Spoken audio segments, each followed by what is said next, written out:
from and an author as well, a contributor at foxbusiness.com. Thank you for joining us. So what are the mistakes people make when they think they have a sale and then they lose it?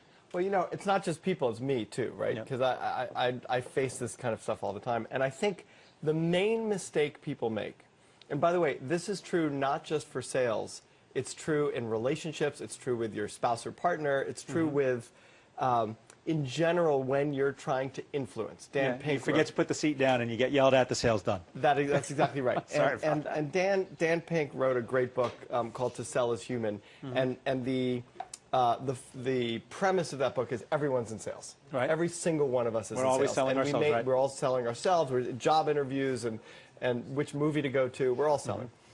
And the number one mistake I think that we make is that we think in order to sell, we have to convince someone of something. Okay. Right? It's not a dumb mistake to make. I mean, it's typical. Like, if you need to know enough about me to buy my services. It's the presumption we make going into the relationship at that moment. Exactly. That I'm sitting down, I'm going to sell, and I've got to create a compelling pitch that makes you say, wow, that's just, of course I'm going to do what you want me to do. Yeah, I suspect you're about to tell me that in most cases people come to the table ready to buy? Well, no, but what I would say is that they come ready to be heard. Not to listen, but they come ready to be heard.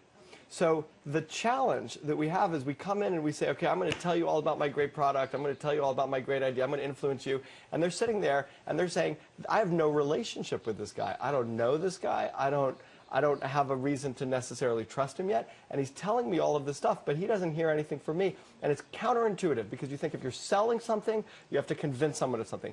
But in reality, if you're selling something, what you have to do is create a relationship. And the way you create that relationship is by listening, not speaking. So when you come into a sale, it's actually why extroverts often have a harder time in sales, right? Because you think traditionally, typically, an extrovert's great at sales.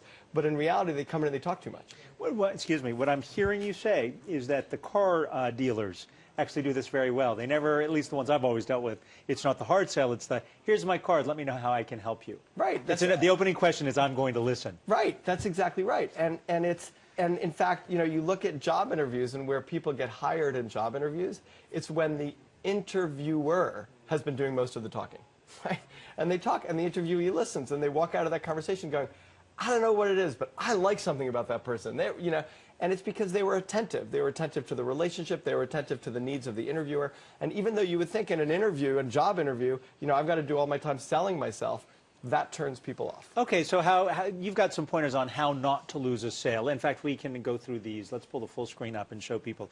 You mentioned here, get together with your associates before the meeting. But isn't this going to be counterintuitive if it's the relationship with the client, not the associates? Yeah, so, you know, I would say that getting together with your associates, first of all, to make sure that everyone's on board with how we're going to end up doing the sale, right? That we're not out there to just go through a pitch deck. We're not out there to just convince other people. We're out there to listen and make sure that everyone's on the same page with that. Because you could be listening, your colleague might not be listening, and then you've lost your sale. So I would say that that's sort of one of the first things that you want to do. Number two, prepare yourself with the key points. I know that in media training, that one of the things that people who train those who will be interviewed by people like me, that they should do is always anticipate the questions I might be asking. So when you say prepare yourself with the key points, what they say in media training is the key message. Is this the same thing? Yeah, and I would sort of say prepare yourself to listen to and hear the key points that the person you're selling to is going to make. For instance, if I were trying to sell you coffee mugs, right, and we go into a discussion and you start saying, you know, I sell a lot of coffee, I'll assume you're a coffee brewer and I've got mugs to sell, and you tell me you prefer paper over China, but I've come to sell you these. That's precisely the point. I'm going to have to shift gears mid-conversation. Right. Or you may not know that I'm really, you know, strongly against the ceramic cup lobby that's been doing because it's a great terrible toxic damage. Right. And so you're talking to me about how great this ceramic cup is, and I immediately write you off. So at that point, when you say, and we'll pull up the full screen again, cut right to the chase. Well, my chase is, I only make ceramic cups, so does that mean I got to leave, or what do I do? Yeah, I mean, if you only make ceramic cups and you're selling to me and I'm vehemently against the ceramic cup lobby, we're probably wasting both of our time, right? Right. That you want to sell to someone. You know, ultimately, sales is not a sleazy deal, right? No, sales not at all. Is, I've got some stuff that if it meets your needs, I think it would be great for you to know about. And let's talk about it. In order to do that, I need to figure out what your needs are. So are you saying I would imagine most sales, from your experience and from what you know, is it repeat customers? I mean, because we're not talking about the situation where it's first meeting, are we? No, it could be first meeting. I mean, I think that 90% of the work should probably happen in terms of knowing you're in the right meeting before the meeting, right? Mm-hmm. You don't want to get to the meeting and find that, you know, you're selling ceramic cups to someone who hates ceramic, right?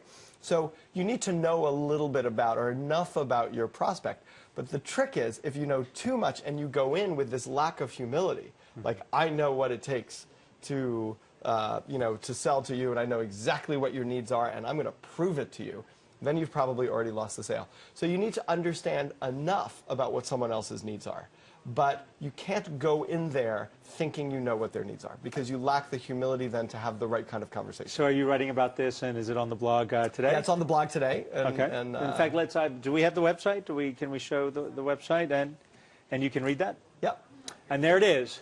Peter Bregman, thank you very much. How not to lose a sale. My grandfather was a car dealer, owned a junkyard. My mother sold cars. I like to think sometimes that a little bit of it rubbed off. Yeah, I bet it did. I think sales is it's not an easy business. It's not an easy business. Thank you for being with us.